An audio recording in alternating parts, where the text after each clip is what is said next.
Hmm. Hello. Hello, Vinny. All right, there we go. Here we go. Okay. Here. Um, okay. Hello. Good afternoon, Vinita and Kaya and Gengar and and Gabriella. All right. Good afternoon. Good afternoon. Excellent. Who else? Okay, and Brian, good afternoon. Carlos, good afternoon. Genesis, good afternoon. Ariana, good afternoon. Brandon, Annie, good afternoon. Okay, wait, what happened? Did someone just disappear? Okay,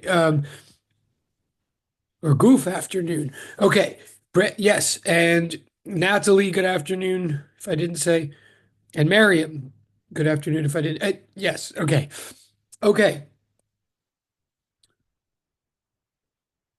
okay. We're just gonna again. Please accept the exams are still in progress. You're still getting them. You still haven't gotten them. You will be getting them over the next few days. That's just, it is what it is. So I'm going to get back to the material, but of course, stop me with any questions. Um, the material, excuse me. Okay. The material is this. We're going to continue what we were talking about 2 days ago, but but in a different way now. So here's the deal. The larger topic is electrostatic fields. The subtopic is electrostatic fields due to continuous charge distributions. So what that means, yeah, that's a subtopic. The electrostatic fields due to continuous charge distributions. I mean, it's a mouthful, but that's what we're talking about. And in some ways, that's what we talk about not only for the rest of the semester, but in some ways, that is the central issue of classical electrodynamics or classical electrostatics. Let me tell you what I mean. Let me change the view on the screen though. Um, the central question in the study of electrostatics, the central question always is given some bunch of charge, of net electrical charge, some extra bunch of electrons or some extra bunch of protons in some shape and space over here, what is the electrostatic field over there?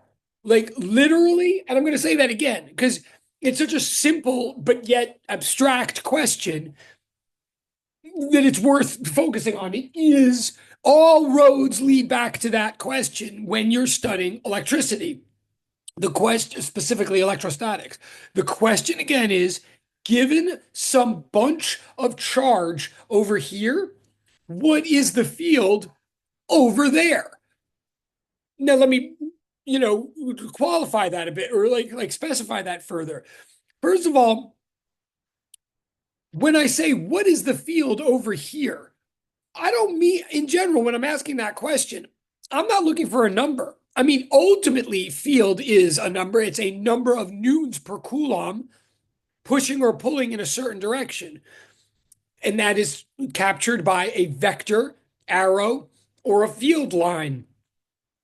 But when I say, what is the field over here at a location in space? What I'm generally really asking in physics is, what is a function that would describe what the vector is doing or the field line is doing over here at this point in space? And more generally, what I really mean is, can you tell me a function that would describe what's happening in space in general due to the charge that's over here?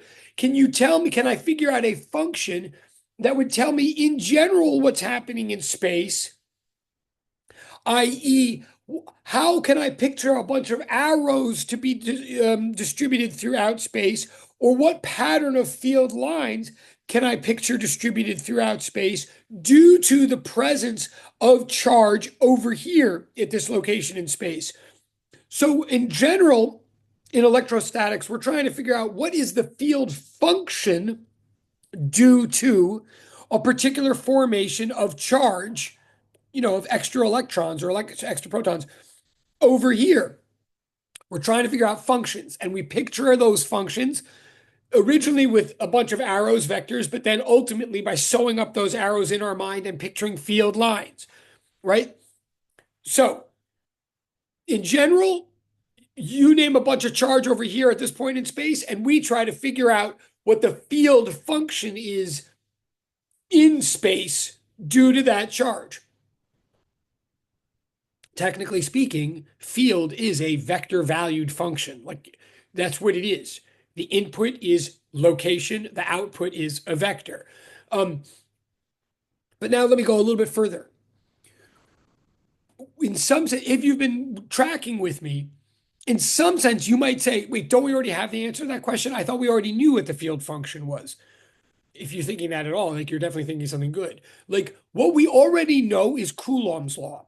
Coulomb's law is a field function. Coulomb's law does say, given a point source over here, given a point source over here, the field over there at a displacement r from that point source, the field over there will be 1 over 4 pi epsilon naught q divided by r squared, r hat. That is a field function, and we already have it, and it's called Coulomb's law. The thing I'm trying to say here is that is the field function that is applicable to a single point source. Our ultimate goal in physics is if that's what one point source produces, a Coulomb's function, then what about any other given shape or assembly or configuration of charge we could ever imagine? What about a line of charge? What about a plate of charge? What about a sphere of charge? What about things even more complicated than that? And when I say line or plate or sphere, I mean continuous shapes, like a sphere of that is composed of so many points that are so many points of charge that are so close together that you can't even see or measure the gaps between the points. So it's just like a smear of charge rather than pixelated charges, right? That's what I mean when I say that our topic now is the E field due to continuous charge distributions. I mean, if you have a shape of some kind of charge over here, what is the field over there? And the reason that the question continues to exist like throughout physics study is that every new situation means a new shape or a new conceivable shape or arrangement of continuous charge. Okay, so, all right, so that's like the topic of what we're doing. What we did Monday was we stepped back and we created or studied a better way of visualizing, of representing fields from continuous charge distributions. Like we shifted our, someone's here, sorry. We shifted our attention and our way of thinking from a bunch of vectors to a bunch of lines. Doesn't seem like a big shift at first, but it really is. In other words, whenever I say field from now on, if I say, oh, the field, the electrostatic field due to this wire over here, when you picture field, one thing you could still always picture is a bunch of arrows everywhere. At every point in space, there's a different arrow pointing of different size and in a different direction. That's still always correct, but it can also be overwhelming and hard to make sense of. Or now, when I say there's a field through space, picture a bunch of wavy, curvy, but non-intersecting lines. Patterns of lines is the way of picturing fields. So that's what we talked about Monday is the visualization of it. And it's not just approximate, it's like a precise computational tool, this visual representation called field lines. Now that I've stopped introducing myself, now today we want to get mathematical about that. We want a new mathematical way of analyzing field throughout larger continuous regions of space. Okay, so it's going to get mathematical today. So and I should also, as a sidebar, when I say it's going to get mathematical, like I mean it, but I mean specifically, I'm going to try to build up the concept and the first exercise of homework 7, right? Like homework 7 is the last homework. It's now due a week from today. I'm not going to be able to do it all for you before you do it, but I'm but if you took a look at it and it's like very intimidating, you don't know what it's talking about, you'll have a much better sense of what it's talking about by the end of today. And in fact, I think the first example or first problem that it asks you to calculate the flux through the surface area of a sphere centered at a point source, right? Like that's like the first question homework. That's what I'm ultimately going to be like solving today for if you're tracking. Okay, so I won't finish the homework, but I will help you get the homework off the ground. Um, so today is about a concept called electrostatic flux, efflux. Okay, the definition of electrostatic flux is this. It's the double integral of the dot product of E with respect to ds, of field with respect to area. It's an integral. It's actually technically a double integral. Don't be intimidated by that. And it's a dot product. So there's a lot of math going on. I want to unpack all of that for you today, with you today. But but that's the punchline, is that the definition of this new concept called electrostatic flux is the integral of the dot product of field with respect to area. Oh, that S stands for surface, as in area, okay? But I'm going to unpack this now. First in English. Well, hello. Oh, yeah. Okay. First, like in informal language. What was it?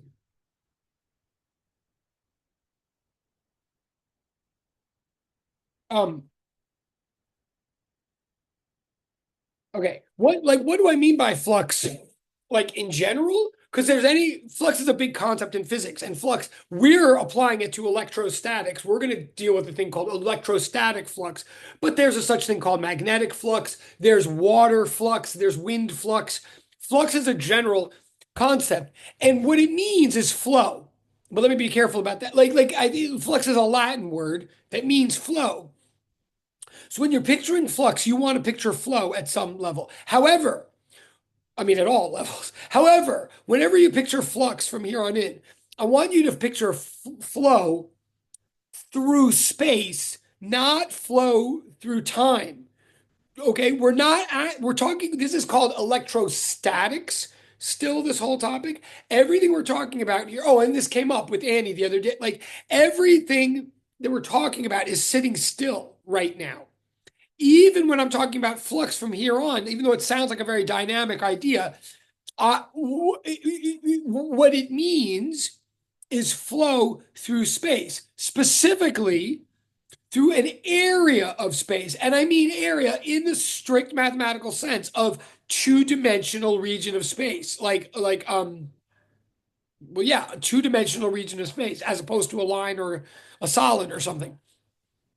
So loosely speaking, to be flux means to be passing through an area.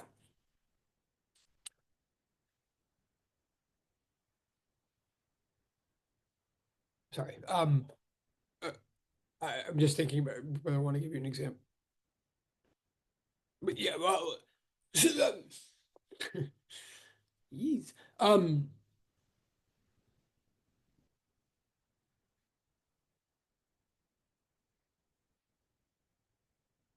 Yeah, I'll just keep going. Okay.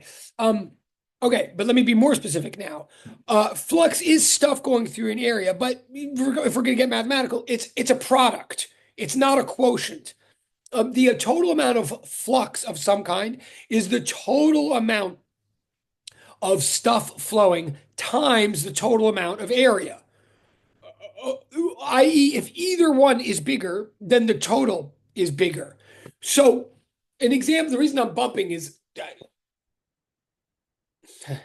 The reason I'll tell you exactly why I'm bumping mentally. Not that you care, but because the classic example, I will give you the classic example right now before we get into electricity. But the more I think about it, I don't love this example. But the classic example would be like rain flux on your roof of your building, right? Like if you have a bunch of if you have a bunch of rain hitting the roof of a building, we would say the rain. I mean, as long as the rain is incident on the area constituted by the roof of the building, then we would say there's rain flux hitting that area. I mean, whether the rain flux passes all the way through or it just comes in, or if rain flux is coming out, as long as there is like an intersection of rain and area, then we would say there's rain flux. Okay.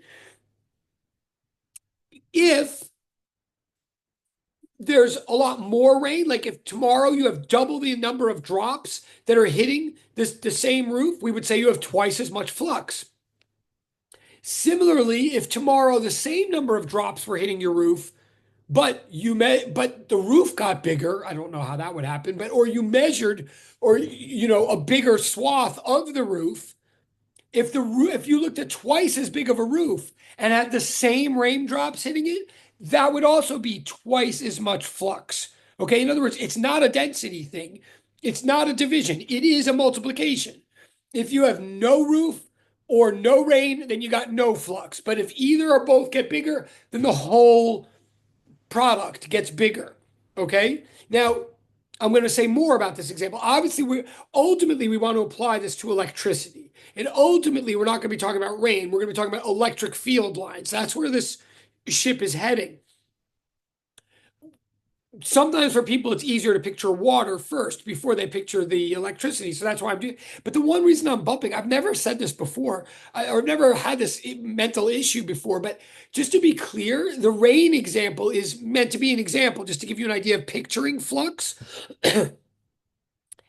Because water is easier to picture than electric field. But I want to caution you, like the fact that that water is moving is throwing me off my game. Like, don't. It's not about motion. It's literally about if you counted the number of drops hitting the roof, like in a snapshot, then you would have the concept, then you would have the total amount of flux hitting that roof. And if tomorrow you took a snapshot and there's twice as many dots of water hitting that roof, you'd have twice as much flux. Okay. I just want to emphasize, like, for some reason, suddenly I don't like water anymore after teaching this for 30 years because it is a static idea. Okay. But let me say, I don't know why I'm laughing. I am laughing because I just knew I was walking myself into a trap with that. Oh, wait. There's a bunch of things in the trap. In the chat. Hold on a second. Wow. Oh, no. Wait. There's a bunch of things in the chat. This is good. Thank you for staying with me. So some of them are private, obviously. One of them, one private chat thing says, would light passing through a glass count as flux? Or is that a completely different thing? No. Yes. That's a great example. I literally, that was even in my mind of whether to bring up light or not. So yes, I'm glad you did. If you can picture beams of light, if you picture beams of light, like I'm not even getting into whether like light travels or not or anything like that, but just like, yes, like beams of light or like laser beams or something hitting a glass, that would totally constitute flux. Yes. And that is a real, that's not just an example, that's a real thing. Yes, that's a great example. Again, but then the person in the chat said, oh, never mind. You mean electricity exclusively? No, let me caution everybody. Oh, there's a lot happening in the chat. I don't know, this suddenly got interesting. Let me caution everybody that the ultimate focus here, like ultimately today and for like the next weeks, is electrical flux. Yes, ultimately the math and the problem solving that we want to do is about electrostatic flux, i.e. field lines passing through an area. But I'm first just giving an example like water or like light, just so you can like picture in general what I'm talking about, right?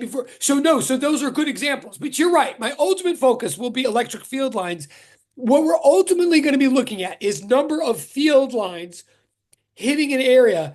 And again, I just want to emphasize, maybe this is partly because this came up Monday, but like field lines are static lines, right? They're not rivers.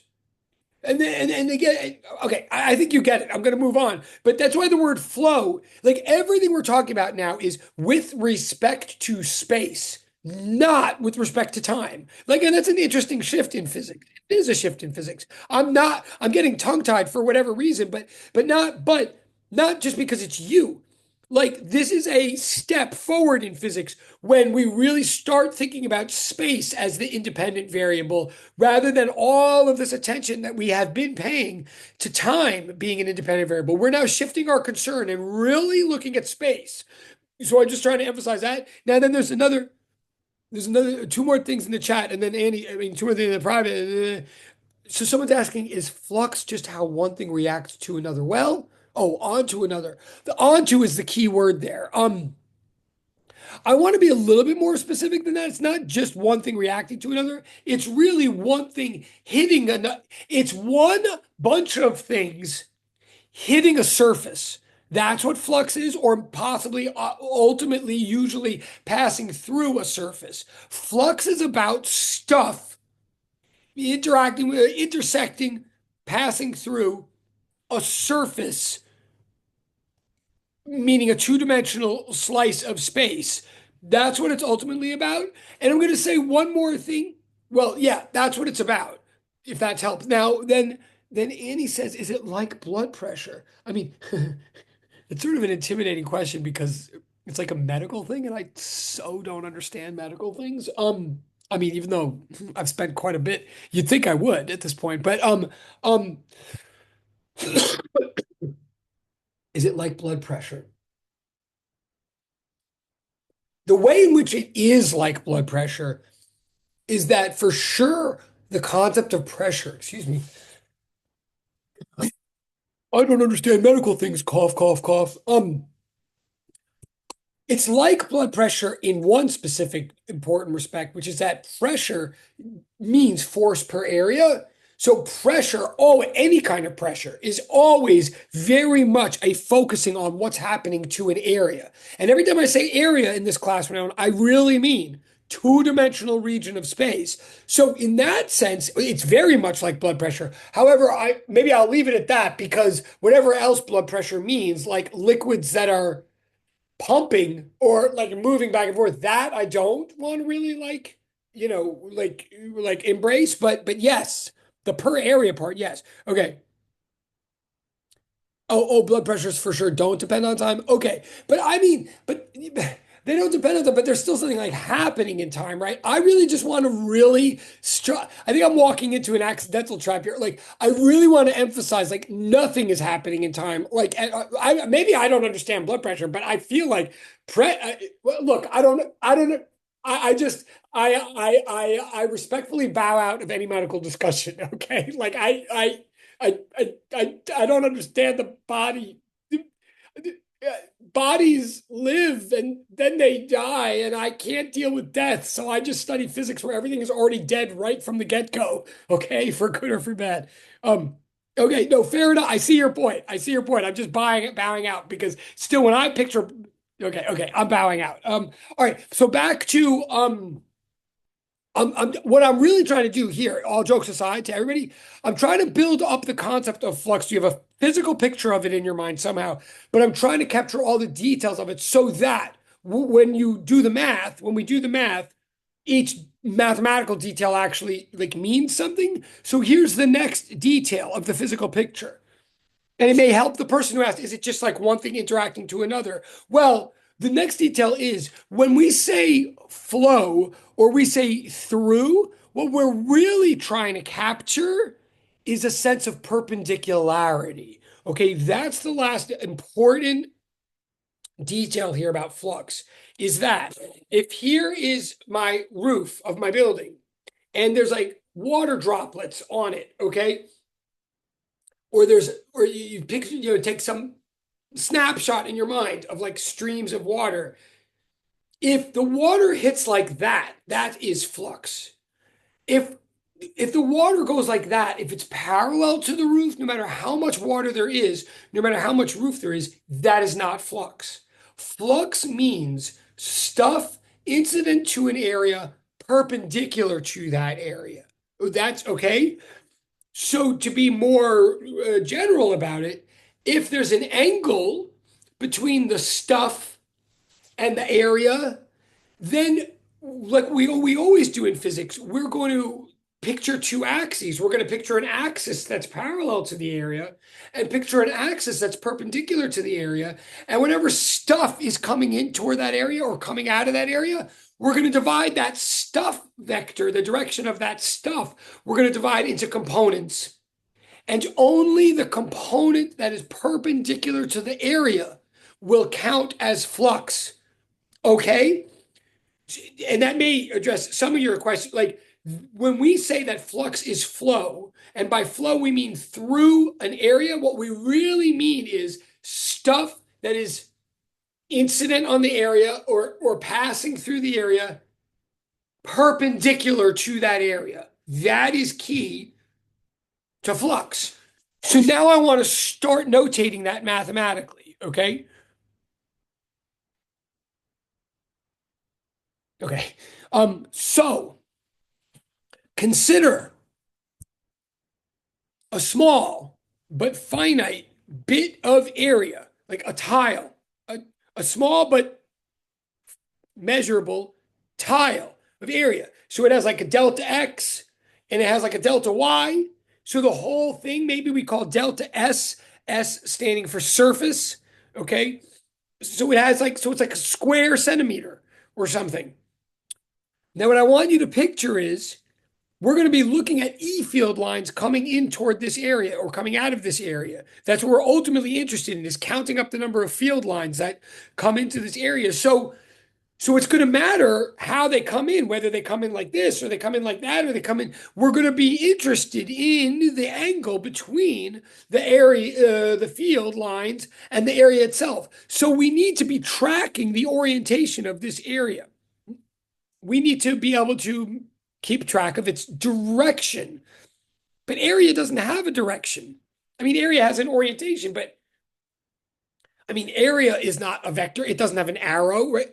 So what we're going to do in our minds, and this is like a general practice in math and physics, we're in our minds, we're going to attach an arrow to the area. We're going to have a little arrow sticking out of the area who's all there to entirely like help us track direction.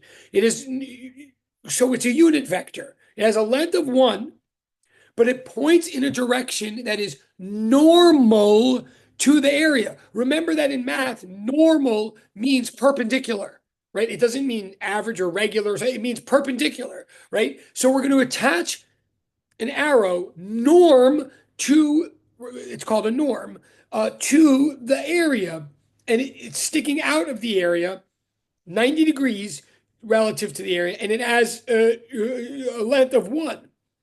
Thus, by doing so the whole point of that is like now we can sort of start thinking of the area as having a direction.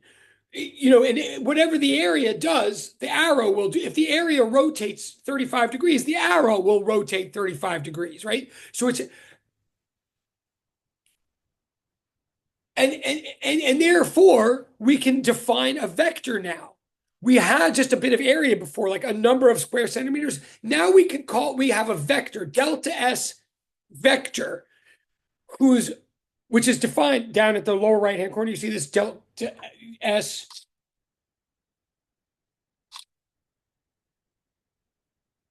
Delta S vector is defined to be delta S times norm hat, like n hat. What does that mean? It means there's now a vector that we care about. There's a vector called the delta S vector.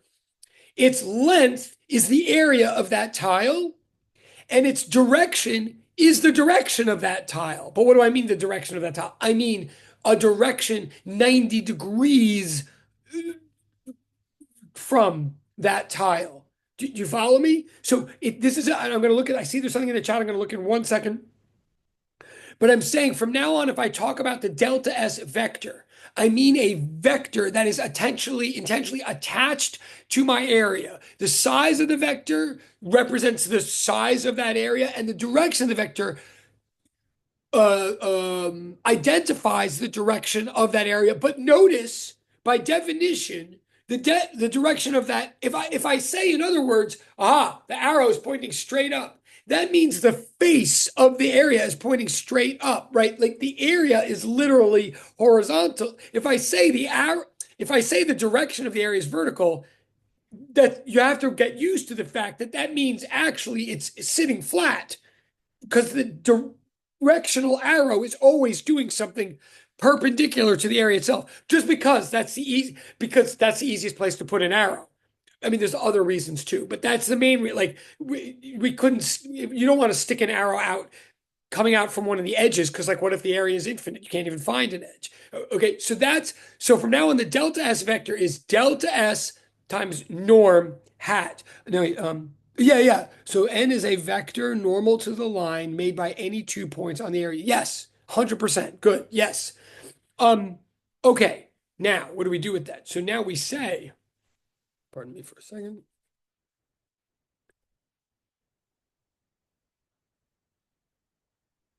All right.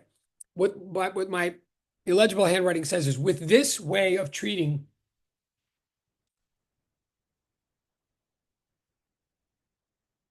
bit of area. Yeah. Whenever I say bit, I mean like small but finite, like a tile. Okay. With this way of treating a bit of area, then a bit of flux, a small but finite amount of flux, is seen to be the following. So now we're going to picture, so you have this little tile here, right? This tile that's defined by a vector delta S arrow. A bunch of field lines are coming into this tile, like the blue lines are electric field lines. Now, again, remember, they're just like sitting there. Oh, in fact, hold on one second. They're field lines. So strictly speaking, I should go like that, right? Like we said yesterday. Okay. So these blue lines are field lines and they're everywhere, right? And the area is like sitting there in the space. So these field lines are hitting the area at a certain, and they're hitting the area at a certain angle. The amount of flux that we get through this area is the field strength. Well, excuse me, the amount of flux that we get through this area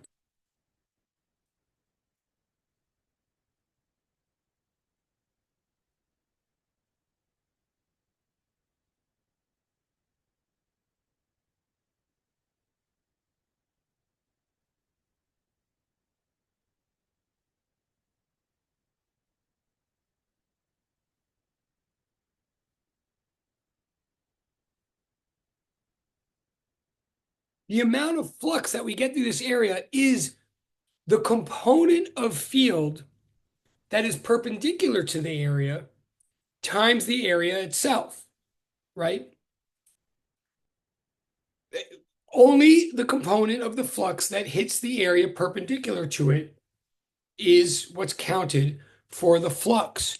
Now, I'm arguing that that component is E cosine theta, at least in this picture. It's kind of a sloppy picture, but in this picture, it's E cosine theta. And I'm arguing, therefore, that the flux that we would compute for this area would be E times delta S times the cosine of the angle between them. And what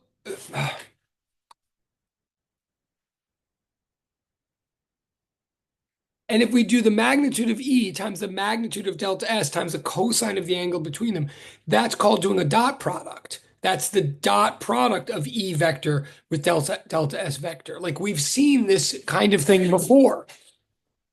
Now I'm slowing down for a second because in a way, like for some of you it might be totally straightforward. Like I'm just saying flux is field times area, but only the component of the field that is perpendicular to the area. So only one component of the field. In this case, I'm saying the component, at least the way this diagram is drawn, the component would be cosine. So there you are. But I'm saying this is a dot product. And in fact, I'm saying this would work all the time. That all the time, what a little bit of flux is the dot product of E vector with delta S vector. Now, I want to say that carefully because you've seen dot products before. In fact, this is very, very much not coincidentally, just like saying that work is the dot product of force with delta X, with displacement. You've seen dot products before, and you know two big things about dot products. Number one, dot product is what we use when we want to multiply two vectors and produce a scalar, right? That's what the dot product, and that is what's happening here. We're multiplying a field vector by an area vector, and we're getting an answer that we call flux. Flux is total amount of stuff going through an area. Uh, it's supposed to be a total. It's not supposed to have a direction or anything like that. So, number one, this is a dot product in that customary sense. Two vectors being multiplied together to make a scalar. But on the other hand, one thing that I sort of hope you do remember from when we did dot products with work and force is that when you multiply two vectors together in order to get a scalar, what you do is you look at how aligned the two vectors are. You measure the extent to which they are parallel. Remember, sine super cosine confusing or whatever. Like the sine of zero is zero, the cosine of zero is one. Cosine gets bigger and I'm sorry, cosine gets smaller and smaller as the angle gets bigger and bigger, right? So when two vectors are really close to each other, when they're close to zero, when they're close to parallel, you get a really big cosine, you get a big dot product. Now, all of that is applying here, but it might be throwing you off if you're paying attention to me at all. I mean, it certainly threw me off years ago. If you're paying attention, you might be thinking, wait. And I'm not trying to confuse you. I just want to address something that is confusing about this. Like if you get it, you get it. I mean, tune me out, I guess. But dot products measure parallelism. And here, what flux is supposed to be all about is perpendicularity. Like I'm not contradicting that is the case. But we're using a dot product here ultimately to measure perpendicularity because the angle that I'm talking about is the angle between the field vectors and the S vector. And remember, the S vector is already perpendicular to the area itself. So we're measuring how parallel the E field is to the norm of the area. By doing that, we are measuring how perpendicular the field is to the area. Okay, like the perpendicularity is already embedded in that norm vector. So I'm saying that flux is a dot product. It is a two vectors multiplied together to get a scalar, and it is a measurement of parallelism, but it's a measurement of parallelism between field lines and a vector that is already defined to be perpendicular to area. So ultimately, flux is a measurement of how much field do you have coming in perpendicularly to a certain area. That's what this is saying. I'm looking at the chat. Okay. So what I just defined, obviously there's more to go here, but what I just defined is a little bit of flux, a bit of flux. I just defined that's why I'm putting deltas everywhere. I just defined.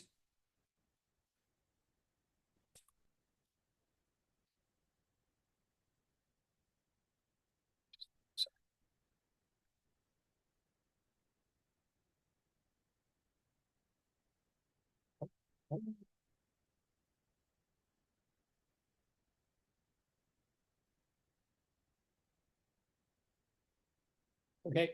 I just defined. I just defined a small amount of flux. A small amount of flux is the dot product of E field with a small amount of area. Now, what do you mean small? Yeah, Verbatim. Like, what do you mean small? Like, why do you keep saying small? Like, how small? How small is small? And why do you obsess over small? This is exactly like, and it's not a coincidence, it's exactly like when we first defined work we defined a small amount of work to be a force times a small amount of distance, displacement. And the reason we did that then is the reason we're doing this now. By small, we mean small enough to prevent any changes in the strength or the direction of the E field. We're saying right now, imagine a tile that is finite, but is so small that whatever the E field line pattern is the same throughout that tile. In other words, small enough that the number for E and the direction for E is like one number that you're just going to multiply by the area. So you can picture what the answer would be, like if I gave you numbers. That's a flux through a small amount of area, small enough to render the E field constant. The question is, what would we do if we had a big area, big enough so that the E field pattern, the E field lines pattern was changing from piece to piece, from tile to tile of that area? We would do the same thing that we did when we asked that question about work. With work, we defined a small amount of work to be a force times a small amount of displacement. And then we said, oh, but if you're going to walk through a big displacement where the force changes, then do the force times the displacement in one first little length, put that in your bag, then take the force times the displacement in the next little length, put that in your bag, and keep taking steps, keep doing multiplication, and like add them up and add as you go. Right? We said the sum is, excuse me, we said the whole is equal to the sum of its parts.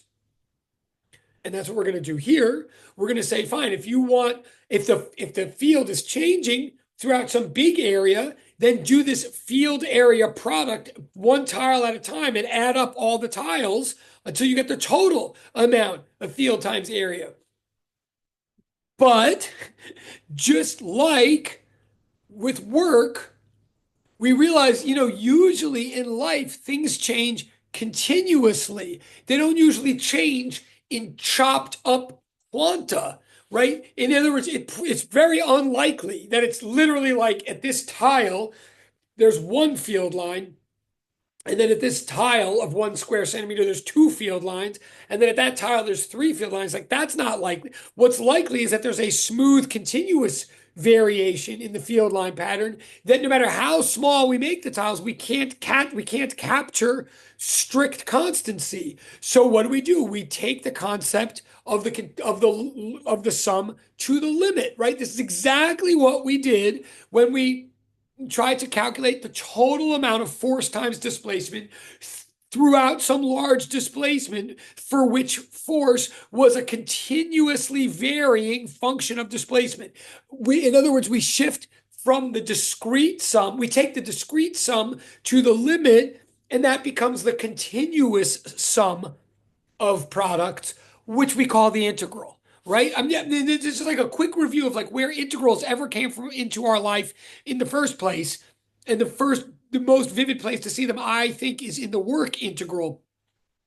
This is the same, and notice work integral was a dot product of force times displacement. Work integral was the integral of the dot product of force times displacement. So this is very similar to that. This is the integral of the dot product of field. Only catch is that this is now two-dimensional. Well, there's two catches. One, work was about forces, which are somewhat concrete and picturable. This is now about field, which is a little bit harder to picture. Forces are like in newtons, field is in newtons per coulomb.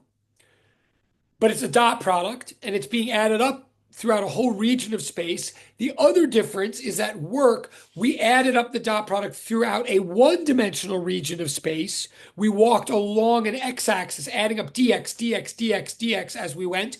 Now we're walking along a floor or some kind of surface, and we're adding up tiles as we go, like dx, dy, dx, dy, dx, dy, which I'm calling delta S, or which I'm calling ds.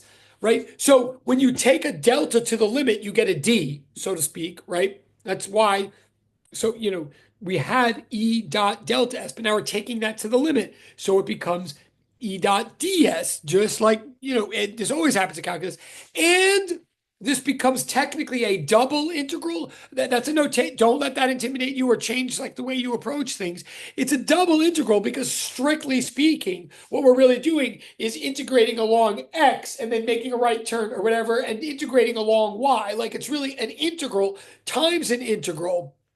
So it's one big double integral. It's a two-dimensional integral. But the way we're thinking about it as physicists is instead of walking along one dimension and then walking along another, which we could do, we're just stepping one tile at a time. So we're just chunking it out, doing both dimensions simultaneously. So it's a that's why it's a double integral because it's two-dimensional. And the variable of integration, the way we're thinking about it as physicists, the variable of integration is itself a two-dimensional independent variable of space, right? Again, no, there's no time in this. There's no time like the present. But okay, so what I've just tried to argue, we have 29 minutes. Okay. What I'm trying to argue, I'm not really arguing anything. I'm trying to just unpack what the definition of electrostatic flux is. I'm ultimately saying the thing in white at the bottom, which is the same thing that was at the front of the board, it's saying flux is triple equal sign defined to be the integral of E field dotted with area. So it's total and all of that talk, everything I just said, the dot product and the integration piece, that's all. Well, the dot product was to ensure perpendicularity and to ensure that our final answer is a scalar. And the integral is to account for the fact that field line patterns could change continuously as you navigate through some big area. Okay, so but at the end of the day, what we're saying is that flux is field times area. That's what we're saying, just with all those nuances involved. Okay, so that's what flux is.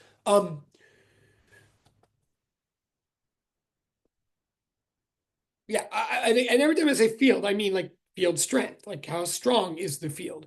Multiply that by the area, and you have the magnitude of flux, as long as all you're multiplying are components of the field that are perpendicular to the area. Okay, so that's the definition of flux. Now we want to do an application. Now that's kind of abstract. So let's do an example, or an application. We're going to do our first example where we see what it is like to compute flux due to a certain charge distribution. Now, this first example we're going to do is just that. First of all, it's an example just to show you like how this works. But second of all, it's an application that yields a result that's like a very important result. And third of all, it's like the first example in homework 7. I don't remember exactly how I worded it in homework 7, but I can promise you if you happen to have your homework 7 sheet with you or whatever, what I'm about to do is talk you through at least the first piece of homework 7. But we have 27 minutes, so let me stall. No, so that's what we're gonna do. Um, uh, but but but let me take a quick. I keep comparing this integral of this dot product to the original integral of the dot product that we call work. Now, you may be starting to understand it's why I made a big deal of work and why I wanted to unpack the integral and the dot product back then when we were doing that mechanical example is for this reason now. I want you to be used to the math or be getting used to the math, but B also, there's another comparison to be made here between field and work. I mean, they're very different, right? One is mechanical, the other is electrical. One is sort of tangible and concrete. The other is a little bit abstract. One is one dimensional, the other is two dimensional. But there's another comparison to be made that will help you maybe follow like I'm going to do an application of flux right now. It's going to show you how flux works, but it doesn't in and of itself necessarily tell you why we care about flux. Well, in part of like everything else in physics, you start to have more of an appreciation for why something is useful once you start using it, right? I mean, I can only say so much in advance about why it's turned out that physicists think that flux is a very useful concept. But I can tell you one thing in advance, and I am saying that by the time you finish this problem that we're about to do, you will see something that's very useful about flux. But here's a hint, or here's like a like spoiler thing, is that when we first were doing forces in physics, the whole idea was F net equals ma. And the whole idea originally, like Newton's laws and free body diagrams, physics 203, I mean, the whole idea was that if you had a point of mass at some point in space, at some point in time, if you knew all the forces acting on that point, if you drew a free body diagram with a bunch of vector arrows in it, right? If you knew all the forces acting on that point, then you would thereby know the instantaneous acceleration of that point, right? You would know the derivative of position with respect to time of that point. And from that, you can make all the predictions or retrodictions that you ever need to in physics. Like you would know where that point, that mass point, that particle is going to be at some future point in time, or where it was when the bullet was fired from the gun or whatever, right? It was all about focusing on a point in space and time, analyzing adding up all the forces on it, and then computing the derivative applicable to that point in space and time. And after all, that's what derivatives are about. Derivatives are about rates of change at points, like in the limit as delta t approaches zero or whatever, right? So that was a great picture. And the whole premise of that picture, in a way, was that if you scrutinize a frame sufficiently, you'll be able to extrapolate the whole movie from which the frame was excerpted, right? That's like the Newtonian picture. If I know exactly what's going on right now, I will know what's going on in the future and what went on in the past, motion wise. So, in some ways, that's all you need to make all the predictions of physics in the world. Like, in some ways, the whole movie of space and time, therefore, can be captured in these little pixels. But it means you have to go one pixel at a time. The Newtonian picture is complete in that regard, but it's very cumbersome after a while because it means we're always going, let me look at this pixel, this dot of space and time. Let me look at that point in space and time. Let me get the derivative of position or of velocity at that point in time. So it's a pixel by pixel way of looking at the world. At a certain point, we decided to be more efficient or zoom out more and say, wait, what about, can't we like zoom out and look at the accumulated effect of a force acting throughout some continuous region of one-dimensional space? Like, can we look at or compute, add up the effect of force acting throughout a line of space? And the answer is yes. And and the way we do that is with a mathematical beast called an integral. And the physical answer that we get at the end is called work, right? And the advantage of doing that, number one, it's like a zoom out thing. You get more information, more efficiently.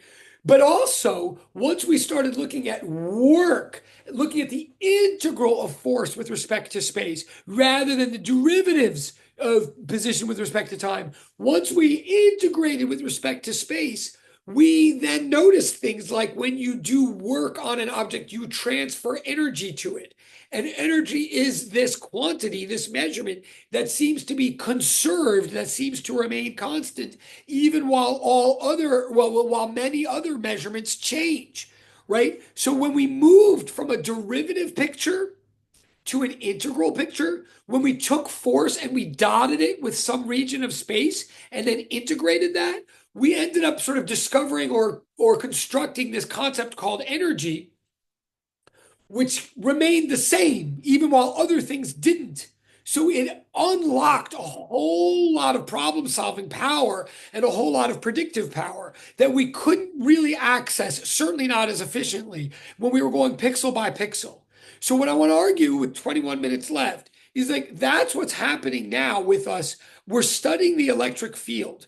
We've gotten just far enough to be able to picture, okay, in space, there's these electric field vectors that are everywhere. We want to know at any given moment at any point in space what the electric field vector is. We zoom out enough to start connecting up those vectors into lines. So now we're looking at lines through space. And in the same manner, we want to say, you know what? We don't want to pixelate anymore. We don't want to just be like field, field, field, field. We want to look at the effect of field throughout some swath or region or slice or section of space. So we dot the field with space and add up, integrate. But now in this case, in a two-dimensional region rather than a one, okay. Um, and the hope is that by doing that, we're not only going to be able to capture more information more efficiently, but also the hope is that if we start looking at this thing called flux, just like we started looking at work back then in physics, if we start looking at electrostatic flux throughout an area, the hope is that we'll discover some kind of new quantities or measurements that remain constant even while all other quantities or while many other quantities change. Okay, so that's the program here. Physics is always sort of, you know, when something works in physics, we try it again in other contexts. So that's what's happening here. We're moving from field to flux in the same way that we moved from force to work, in the hope that maybe we can capture bigger, more continuous situations with some kind of discovery of conserved or constant quantities as we go. Okay, so the first application okay, is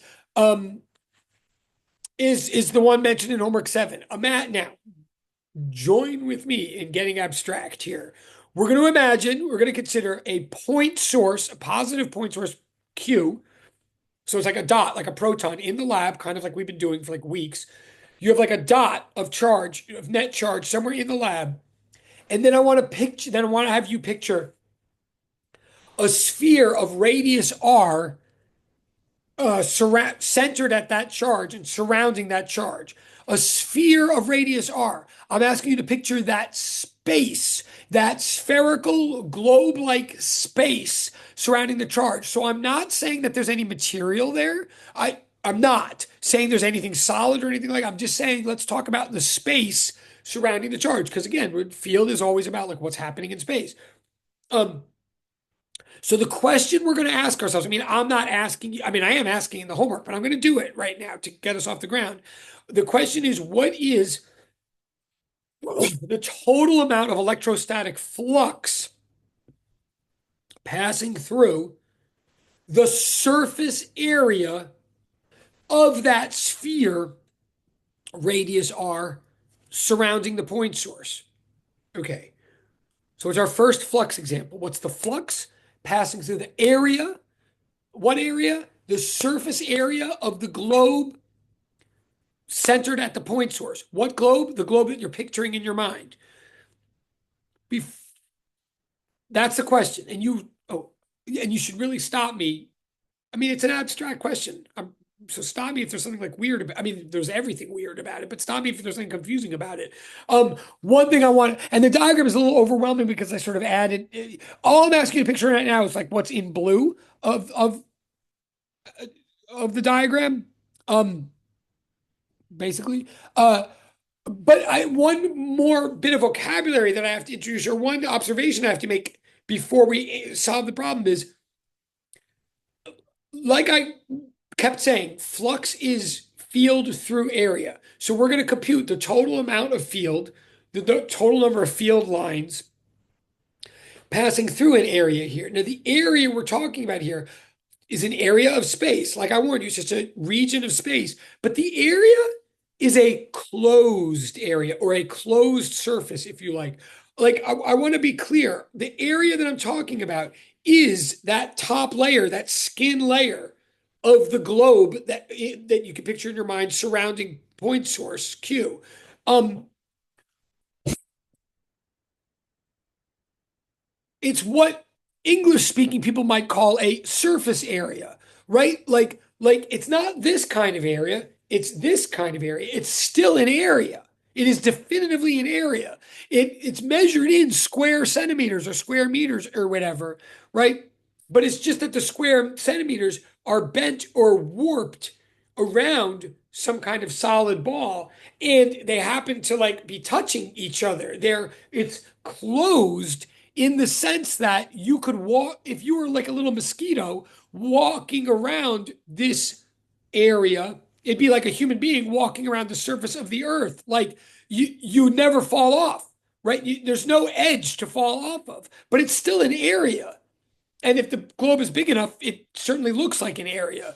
Right? I mean, I don't want to overtalk this. What I'm trying to say is, and you may want to write this down in your own way, regions of space can be open or closed. Consider for a minute a one-dimensional region of space. Here is a line segment, right? My finger is a line segment that it's got a length measured in centimeters, right? It's open in the sense that if I started walking in it, it's open in the sense that if I started walking in a certain, if I were a mosquito on my finger started to walk in a certain direction, it could walk forever and it's never going to end up where it started. It's always moving forward, right? And eventually it's going to fall off. That's another issue. But this is an open um, one-dimensional region of space. But I could bend my finger. Well, I can't actually, but I could bend my finger all the way around so that it forms a ring, right? And if the finger bends all the way around and forms a ring, it still is a path. It's still a length. It's still a one-dimensional region of space. Like my ring has a length to it, right? What is the length? It's called the circumference of that ring. It's 2 pi times the radius of the ring. 2 pi r might sound like some sort of funny measurement, but it's 2 pi r. It's not 2 pi r squared, if you see what I'm saying. Like the circumference of my ring is some number of centimeters. It's not some number of square centimeters. Even though my ring exists in two dimensions, what it is just a closed one-dimensional region of space. It's closed in the sense that a mosquito could start walking on my ring, and if it walked far enough, it would eventually end up where it started. But it only walked a certain number of meters. Okay, I'm over talking. You see what I'm saying? The same way that we can have open or closed regions of one-dimensional space, we can have open or closed regions of two-dimensional space. And what people in English call a surface area is really, it almost sounds redundant when you really think about it. Doesn't surface and area mean the same thing? When people say surface area, what they're trying to capture is the idea that we suddenly have an area that is closed. It is the boundary of some solid globe. Okay, I think you get my point. So we're going to try to calculate the total electric flux through the closed surface surrounding this point charge. And the way we're going to do it, yeah, the way we're going to do it is apply the definition of flux. The definition of flux is the integral of the dot product of E with ds. Okay, first, now to compute flux, to picture it, the way it is to picture field times area. We're asking about how many field lines bust through the area or bust out of the area. So first, we always, whenever we're doing a flux calculation or any, we always draw the field lines first. Well, that's what I've done here in red. The field lines, due to a point charge, all radiate out from that point charge, as we discussed Monday and last week, 2 weeks ago. Those are the field lines, right? One of them got erased, but it's there. So we've drawn the field lines. Now we're going to apply the definition to those field lines. We have 11 minutes. Oh, right. So the definition says to integrate field with respect to area, i.e., the field function. The integral is asking us to stand on the surface of this globe and walk around from tile to, they're sort of bent tiles, right? But from tile to tile on the surface of this globe, and everywhere we are, ask what the E field is, like ask how many field lines we see there, and multiply by the size of the tile and throw it in our bag and then walk to the next tile, right?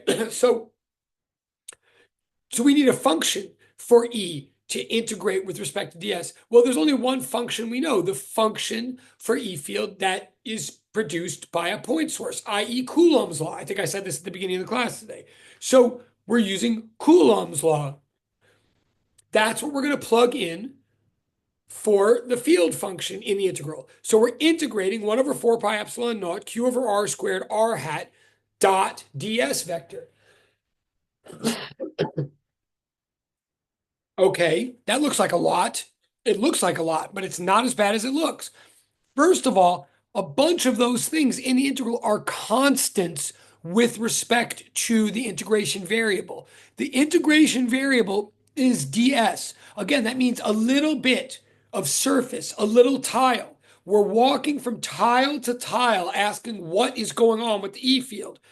So a lot of things don't change as we walk from tile to tile. 1, 4, pi, epsilon naught, q, none of those change as we walk from tile to tile. So they all come out of the integral. So the integral's getting better already. It's not that bad. Now let's deal with the vector stuff. The vector symbols are perhaps intimidating. We have r hat vector dotted with ds. Okay, what is it? Well, to dot two vectors means to multiply the magnitude of one times the magnitude of the other times the cosine of the angle between them. Well, to cut to the chase here, since it's already written down anyway, well, first of all, well, yeah, there's two things happening here at once. I'm gonna go out of order for a second. Like, first of all, like length of r times length of ds times cosine of the angle between them. The length of r hat is 1. R hat is the unit vector. Remember, it is the r hat is the direction of r. R is the displacement from the point source to wherever you're standing on that globe. That's what r is, right? And if you look at the field lines from a point source, they all necessarily point radially out. So in other words, so r hat is a vector of length 1 that points along a radial line. Wherever you're standing, the wherever you're standing, the point source is a radius away from you, if that makes sense. So the length of it is 1. The angle, cosine theta, which looks intimidating, the angle means what's the angle? This is where the other markings on this picture come in. The angle means what's the angle between the E field line, between R, and the norm to the area that you're standing on. Well, what's the norm to the area that you're standing on? It's necessarily always one of those red lines, right? I mean, or the other way around. The red lines are the field lines, and the blue line is normal to what I mean, if you're standing on a globe, you are necessarily standing perpendicular to the radius of that globe at that point. Put another way, right? Like if you were on a globe, the line of gravity is always purely perpendicular to the floor. I don't know how any better way to say it. The radius is always perpendicular to the tangent line on any circle or therefore sphere. So I'm saying, no matter where you're standing on this globe, the angle between the field line and the tile itself is fully 90 degrees. All of the field lines are fluxing perfectly through the surface of the globe because it's a globe, because it's a sphere. And in fact, that's why we're looking at a sphere first, because it has that nice property. So I'm saying no matter so you're walking around asking, what's the field doing? What's the field doing? You're asking, how many field lines are there where I'm standing? And you're asking, what direction are they coming out where I'm standing? Wherever you're standing, they're coming out perpendicular to what you're standing. So the cosine of theta is always 1. It's full-bodied flux everywhere. So now this integral is getting a lot easier, right? It was 1 over r squared r ds times 1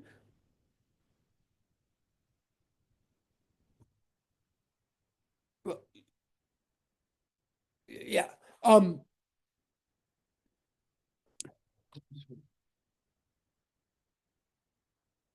okay. Um, so now it looks like we just have the integral of 1 over r squared times ds. That doesn't look so bad at all, but it's even better than that. I mean, it's even less bad than that because r squared, the r, now what does that mean? That means like the length, r squared means the distance from the point source to the location of interest, wherever you're standing on the globe. That is a variable. Like for sure, field does depend on that. Like for sure, the farther away you are from the point source, the weaker the field is. Like, yes, that is all true.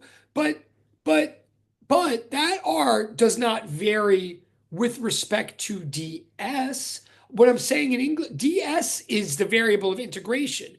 In math talk, I'm saying that r squared is constant with respect to ds. In English, what I'm saying is we're walking around from tile to tile the surface of this sphere at some location R. No matter where we walk on that surface, the R location is always the same. We're not walking in and out, we're walking around. So even R squared, even though it is a kind of variable, like in life, it's not a variable here. So it comes out of the integral as well. So now the whole integral, I am going to turn the page and we have 4 minutes, but the whole integral now is just is q over 4 pi epsilon naught times integral of ds. Like there's nothing left in this integral at all besides ds. Now I'm going to turn the page, except that I think the answer is already on the next page, so I'm not going to yet. The whole thing reduces to integral of ds. So since we have 4 minutes and we're almost done, let me ask you. I mean, this looked like a very intimidating integral. I mean, certainly to me it did. But at the end of the day, the whole integral is just integral of ds. Now, let's just say it was x. If it was just integral of and I know, yeah, let's just say it was integral of dx, and this were a math class. What's the answer? Like, what is the integral? I don't care what x stands for. If you have the integral of dx, what is that? Like, and and if you could put in the direct chat, that would be great. We have 3 minutes. I'm going to ask it again. What is the integral of dx if this were a math class? Well, right. Okay. Well, that's awesome. Okay. Wait. You're ahead of me. Yeah, that's awesome. But I was asking for direct chat. And I was okay. Well, yeah, hold that thought for a second. Although maybe I should get to because we have 3 minutes. Could I just ask? Because I want to make sure everybody's together. What's the integral of d? Well, wait, what's the integral of dx? I'm just giving an example. If you have the integral of dx, it's not 1. It's close.